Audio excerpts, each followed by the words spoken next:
Aside from our nightly physical indulgences, I always thought my wife was a cold, distant woman. That was until her childhood sweetheart returned to the country. Only then did I realize she was capable of belly laughs and thoughtful surprises. Our marriage was nothing more than a cold business transaction after all. Eventually, I brought up the divorce. Vivian only froze for a second before nodding in agreement, but as I was packing my bags to leave, she grabbed my arm. There's really no need to rush out like this. She said she didn't mind if I continued living there, but I minded. On my wife's birthday, her childhood sweetheart returned from abroad. He was a world-renowned concert pianist. The airport was swarmed with fans, and Vivian was right there among them. The two of them trended on social media because of a photo where they were caught holding hands intimately. The hype wouldn't die down. I scrolled through the comments, and they were all obsessed with the two of them as a couple. Team Vivian and Sebastian forever. They dug up old photos of Vivian and Sebastian Thorne from their college days and shared stories from their childhood. Even total strangers were swooning over the posts. They're so sweet together. Who wouldn't want a tall, handsome, talented guy who's known you since forever? My thumb kept scrolling, but I nodded in silent agreement when I saw that comment. Sebastian really was exceptional. Compared to me, he truly was a better fit for Vivian. In a daze, I accidentally clicked on an interview video. Now that you're back, are you planning to take your girlfriend to meet the parents, or do you have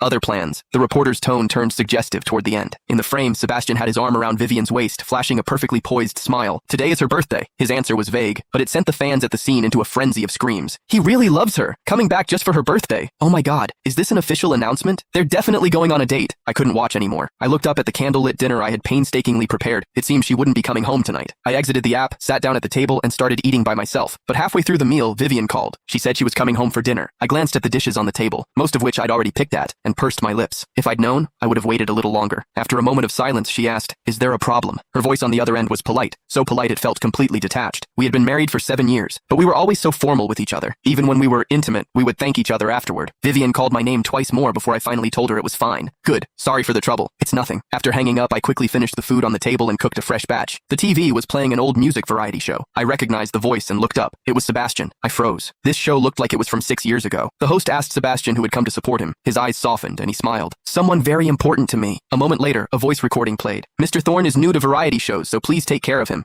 To the staff, please watch his diet. He has a sensitive stomach and can't handle spicy food." There was no video of the speaker, but I knew instantly it was Vivian. The hand holding the remote trembled. She had never shown that kind of concern for me. But then again, why would anyone care for someone they didn't love? My marriage to Vivian was called a strategic merger, but in reality, she was forced to marry down to be with me. My mother died saving Vivian's grandfather. To repay that debt of gratitude, Vivian married me. We had seen each other a few times at school, but that was the extent of it. We only exchanged contact information to discuss the wedding arrangements. Getting married didn't bridge the distance between us. We exchanged daily greetings, but our conversations never went beyond what was for dinner. For a long time after the wedding, we even slept in separate rooms. We didn't have any sexual relationship at all during that period. That was until a year into our marriage. Vivian had gotten drunk one night. In her stupor, she stumbled into the wrong bedroom. I was delirious with a high fever at the time, and things just happened. When I woke up, the room was a disaster. She had been wild that night, lacking any of her usual reserve, and I, truthfully, had lost all control.